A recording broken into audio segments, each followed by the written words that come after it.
My boyfriend's friends pretended to kidnap me for a proposal, but they made it too realistic and brought me to him traumatized. Posted by you/cautious_rabbit. I'm trembling and just created this alt account because my main account has a lot of details about me that would make it easy to trace back. A week ago, my 23F boyfriend, 26M, told me he had a camping trip planned with his friends for Friday, today. He said he would have no service and that he'd see me on Sunday. He messaged me at 5 a.m. this morning and told me they were hitting the road.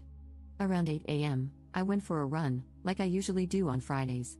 I keep one headphone in while I run because I'm often on a work call. While I was running, I noticed an SUV that kept popping up. In hindsight, it looked just like my boyfriend's childhood friend's car. I sent a message to my sister, telling her to stand by, and I shared my location. Right after sending the message, I looked up, and the SUV was right beside me. Someone jumped out and grabbed me. It happened so fast that I even dropped my phone on the pavement. I was pulled into the car, and I could tell there were at least 2 masked guys in the back before they covered my eyes. In hindsight, they had cartoonish ski masks and black gloves on. I freaked out and resisted like crazy, screaming and kicking. All I could hear was these guys laughing, and I could feel one of them holding my arms behind me while the other held my legs down at the knees. I don't know how long I was in there, but I kept begging them to let me go and crying. I even admit I peed on myself, but I don't think they noticed until we arrived at the house. They pulled me out of the car, and I screamed for help until I was dragged into a house. When the mask covering my head was removed, I was on my knees in front of my boyfriend of 2 years. He was staring at me with a confused look before he started angrily asking his friends what was going on. As I started to process what was happening, I realized he was dressed nicely, and there were romantic decorations around the entryway to his house. I recognized him in the setting, and I collapsed into sobs. I probably had a 5-minute panic attack in that car on the way there and another one sitting in the entryway to his house. I was sweaty, wearing soiled yoga pants, flushed with fear, and terrified for my life. That all happened about an hour or 2 ago. My boyfriend took me upstairs and was going to help me get showered and changed, but I wanted to do that alone. I heard yelling and commotion downstairs while I was in the shower, but I don't know what's going on. I'm sitting in his room now, holding my shattered phone after crying to my sister about what happened. She lives 90 minutes away but is speeding over to get me now. I can't stop thinking about what happened. Even though I know now I was never in any real danger, I don't think my brain can fully comprehend it. They were snickering and teasing me in deepened voices about what they were going to do to me. The one holding my legs down kept caressing my thighs, moving his hands up and down toward the inner area.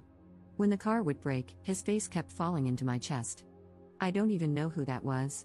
I just know one of them sounded unsure and kept trying to defuse the situation, but I think it was the driver. Edit. My sister arrived. She wants to take me to the police station now. I haven't spoken to my boyfriend yet, but I think there's more to this story than he knows about. I'll have to log off for a while. Thank you for the support in the comments. Edit 2. I'm working with the police now. This is going to be investigated as false imprisonment if I press charges. My sense of time was so warped. From where I was picked up to his house was about 7 to 10 minutes by car, but it felt way longer than that. As for the friends, the driver was his childhood best friend, whom I actually get along with well. He was in tears when he voluntarily arrived at the police station to give a statement. The other 2 were friends from his athletics class, which he started attending a few months ago. It seems like the 2 guys I didn't know wanted in on what was otherwise supposed to be something more innocent.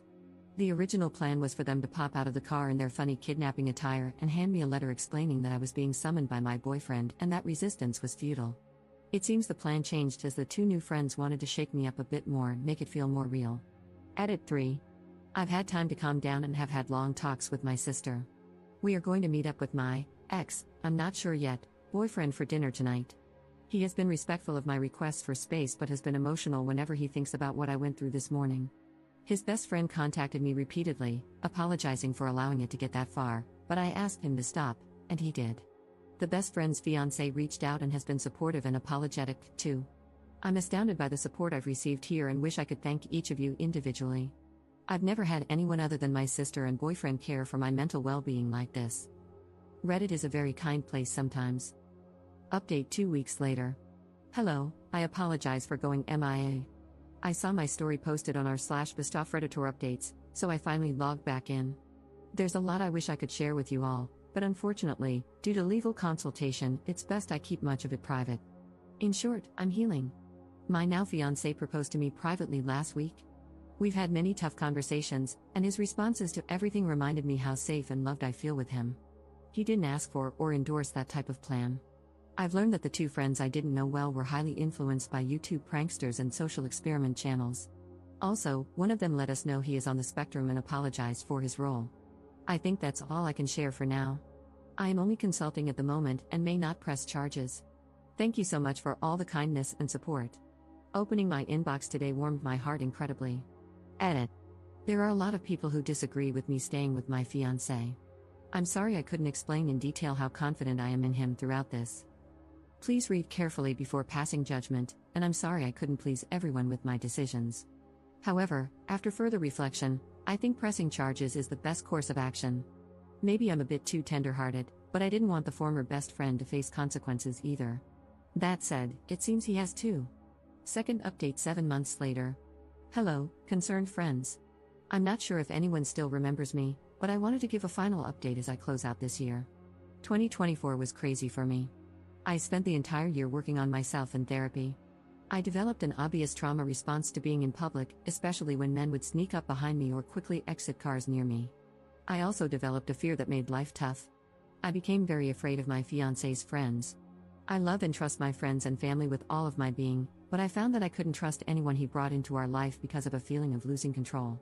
Sorry if this is a bit incoherent, I'm not really sure how I feel myself. But the point is, if I haven't vetted and learned to trust people, I struggle to allow them into my life. I decided to end things with my ex-fiancé. It was tough and took months to do, but I feel better for it. He is a great man, but there were behaviors from him and his friends before, during, and after the incident that gave me pause.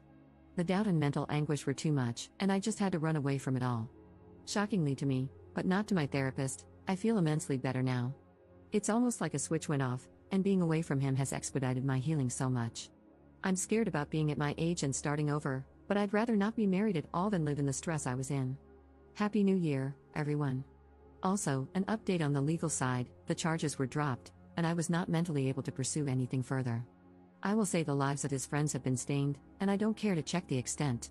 I just know there was a breakup, and one was kicked out of their living situation over it all. Commenter. I'm autistic and an attorney. One of the great benefits of autism, in my opinion, at least, is that I can very clearly discern the rules of what's right and wrong, as well as what's legal.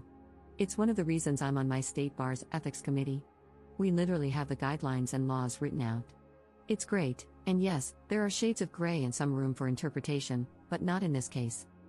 She was assaulted, battered, simply grabbing her counts, let alone groping her, kidnapped, and subjected to severe intentional infliction of emotional distress.